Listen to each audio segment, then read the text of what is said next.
and welcome to Saturn Slam review prediction time for Clash of Champions. Second pay-per-view of the month. This isn't going to get exhausting or anything. Nope. So this is Raw's first brand. They're promoting this as Raw's first brand exclusive pay-per-view, ignoring all the other Raw exclusive pay-per-views from 2002 to 2006. Okay. Anyway, Yeah. it's a bigger card than Backlash. Not a whole lot. Let's see, we got 1, 2, 3, 4, 5, 6, 7 versus the 6 Yeah. that was on Backlash. And some of these are probably pre-show bound. Mm-hmm. Or there's another pre-show match to be added in here, I'm sure. Alright, so let's start in reverse order of how it's listed here, because this is probably the match order. So, Cesaro versus Sheamus in match 7 of the Best of 7 series. Tied 3-3. Pretty predictable story from, match 2 or so when Sheamus went up 2-0. Mm-hmm. He got the third win, and now Cesaro's been making his comeback here. We're looking at the Vegas odds here, and Cesaro is a plus 185 underdog, which I hope that's not the direction they go, because if Sheamus wins, who was this really for? Yeah. Like, the ship has sailed on Sheamus. I like the guy. He's a good hand in the ring. He can give you good matches, but he doesn't have the ceiling that Cesaro has at this point in time. He's not a draw like Cesaro is. No, and Cesaro's been getting everyone into these matches. I don't want to take anything away from Sheamus because it takes two to tango, but he's been getting people into the matches on otherwise dead shows. I think he has to win here, so I'm gonna go with Cesaro. Agreed. That feels so weird if they just ended the best of 7 just pop. Yeah, I mean because it makes more sense too. Because Sheamus ostensibly is still a heel, right? And this is for a title shot. So unless they're gonna give us Sheamus versus Roman Reigns again, but this time for the United States Championship, it doesn't make any sense for Sheamus to win because he can't fight Kevin Owens because Kevin Owens is also healed. No one's going to be into that. Mm-hmm. Cesaro versus Kevin Owens, on the other hand, that will get a lot of people into that match. Always will. That's a great matchup. Yeah. So moving on from that, we have Alicia Fox versus Nia Jax in a rematch that no one wanted to see, much less on pay-per-view. Nia Jax is going to squash her again. It's just how this is going to work until she's ready to fight for the championship. She'll lose eventually, but Alicia Fox is not the girl to get the win on Nia Jax. Yeah, it's just not that time. Then we have the WWE Cruiserweight Championship. Winner of the Cruiserweight Classic, TJ Perkins, versus the Brian Kendrick in a match that has had zero build-up. Kendrick won a Fatal 4-Way on Raw this week, and now he's the number one contender. He was the only real guy to put in there because he's the only one who's even remotely a heel of the 4 people in that match. The other 3 people in the match were Rich Swann, Grand Metalik, and Cedric Alexander. It's nothing there. Yeah, so this is probably the best match they could have done. People know Brian Kendrick. He's worked with the company before. So TJ Perkins beating him will be something like people know who the Brian Kendrick is. So it's like, okay, well, if Perkins beat him, then maybe this gets something. There's no way Perkins is dropping the belt here. There's been zero build, and if they wanted Kendrick as the Cruiserweight champion, they would have had him win the Cruiserweight Classic. Right. So I don't see any reason for him to be dropping the belt. But then again, if they didn't have zero build-up, I feel like it could go the other way too, where you could start something here. Maybe. It would seem weird to have this big multi-week event, the Cruiserweight Classics, have your guy win it and become Cruiserweight Championship, and then a week later take the belt off of him at the pay-per-view in a match that has had zero build-up. Okay, yeah, okay, I can see it from there. Yeah, just like people tune in, and they're like, Like I "Wait, said, what happened? I- Where'd he go?" I wouldn't mind Kendrick having the Cruiserweight Championship at some point down the line, but if they were going to have it on him, I think he would have won the Cruiserweight Classic. Okay. That's going to be my logic for the first couple Cruiserweight. Yeah. Well, especially like if there's no story to it, yeah. Like if Kendrick loses here and then they build to a feud with like there's some story behind it, then yeah, I could see a title change, but not just first Cruiserweight pay-per-view match title change for the sake of title changes. Knock him out of there now. Okay. So that leads us to the women's match, which was made a triple threat on Raw last week. It will be Charlotte versus Sasha Banks versus Bayley. Charlotte's a favorite to win in this, and I have to agree. It's just a weird situation because Bayley versus Sasha Banks seems to me like that's the WrestleMania match. Yeah, They're going to do as much as they can to keep them apart. But if you have Charlotte win, they're teasing a Charlotte-Dana Brooke feud for the title, which will be an unmitigated disaster from a wrestling standpoint. No doubt, no doubt. Like, I can see it now. But if Charlotte keeps the title and that's the direction they go in, then what do you do to keep Sasha and Bayley apart for the rest of the year? Right. That division is not very deep.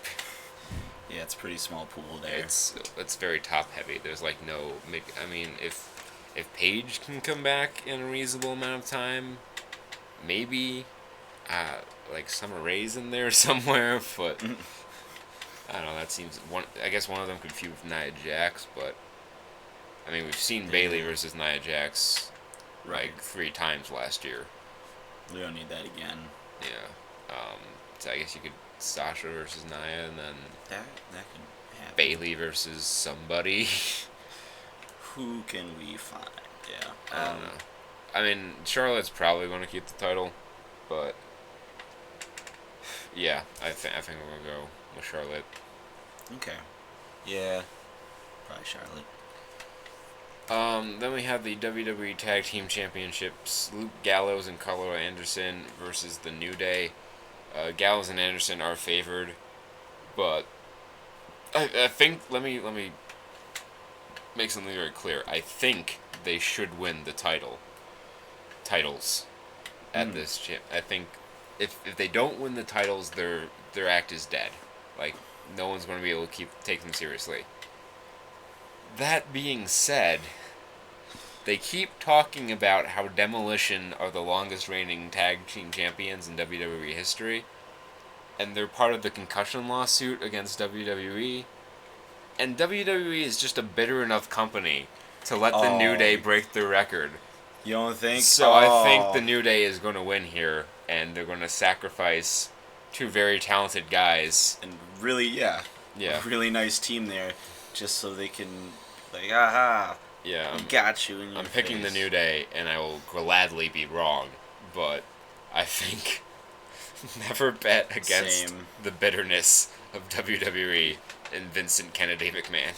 Yeah, I like the New Day. They're nice. I just don't want them. They don't need that.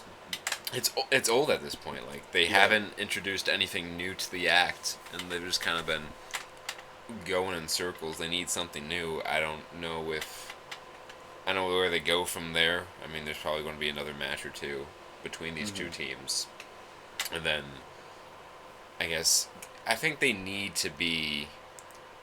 Gallows and Anderson need to win the title just for the future of the division, because if the New Day win, who do they face next? The Shining Stars? Shining Star.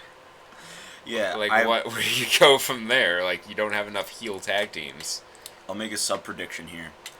If they come out and they have a new gimmick when they come out, then they're going to win. because they're gonna keep going. But if they're just doing the same stuff, they don't have anything special, then it's gonna go to Gallows and Anderson. Okay. It's my little. Well, let's hope that Gallows and Anderson win, but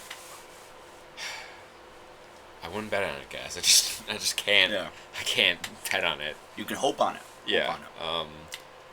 United States Championship, Roman versus Rusev. Hopefully, we'll get a match this time. Yeah. Roman is heavily favored by the odds makers in Vegas.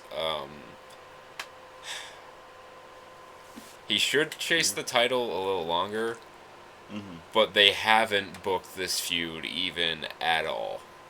Roman has come out ahead at every turn. I can't see Rusev magically winning. So I gotta go with Roman here. Just because it's like the, stand in front of a train impossibility. Like you're not gonna come back from it. It's just a giant hunk of truth coming towards you. Yeah, I never think it's a bad bet to say that Roman Reigns is going to win. So I feel okay about this. And you know what? Screw it. Roman Reigns should win the fucking U.S. title. I don't know why he still gets booed. He has great matches every fucking time, and he hasn't been cutting any bad promos lately. I mean, he hasn't been cutting many promos lately, but that's what you fuckers wanted, and now you're complaining about it. So, you know what? Screw everyone else on the internet. I like Roman Reigns. Roman Reigns should have the title. I think, it's time for another turn over a new leaf. Yeah. Roman Reigns is mid-card champion. No one should be upset by that.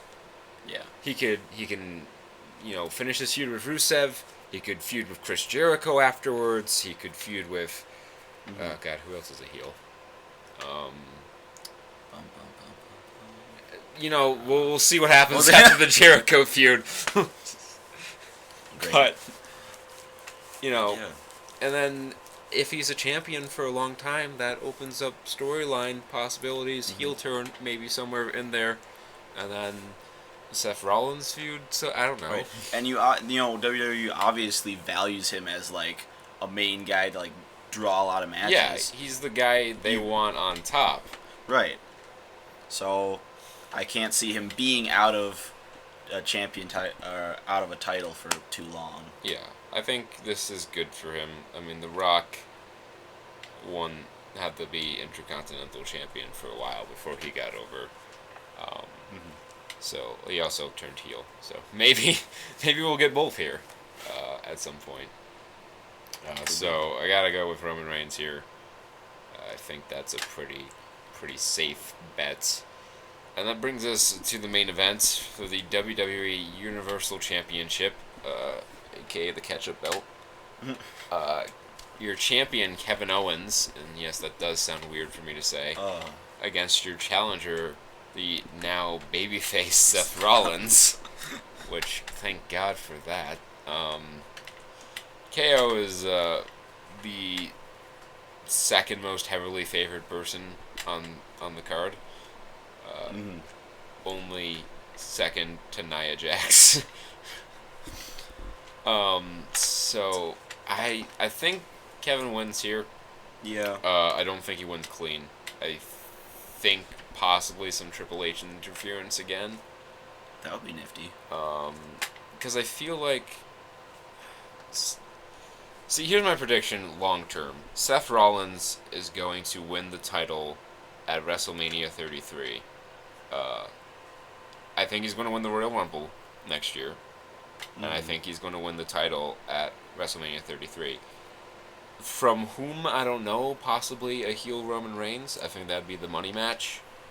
But in the meantime, I think they're going to do the feud they teased last year, which is Triple H versus Seth Rollins. So I think Triple H gets involved here, and then that's the program to keep him busy until WrestleMania season. I like the sound of that. I think that's a really good, they can really they can milk this for all it's worth. Yeah, because, this is Triple H. He doesn't have to have 3 matches against Triple H. He can have, a match against the Goon. Right. of some sort, like a Rusev if he were to lose the championship, and then get involved in the Survivor Series match because let's see, October they have the pay-per-view in October. He could fight the Goon there. Right. He could be involved in a Survivor Series match at Survivor Series, and then all of a sudden it's December. You can have the match against Triple H, and then that would lead into the Royal Rumble in January, and then he wins the Royal Rumble, goes on to WrestleMania. That sounds like classic, really nice arc. It's got everything. So WWE won't do that. But yeah, Kevin Owens retains the championship. Maybe doesn't win the match technically, but I'm going to go with Kevin Owens leaving as champion. You're not going to take the belt off of him this soon. Yeah.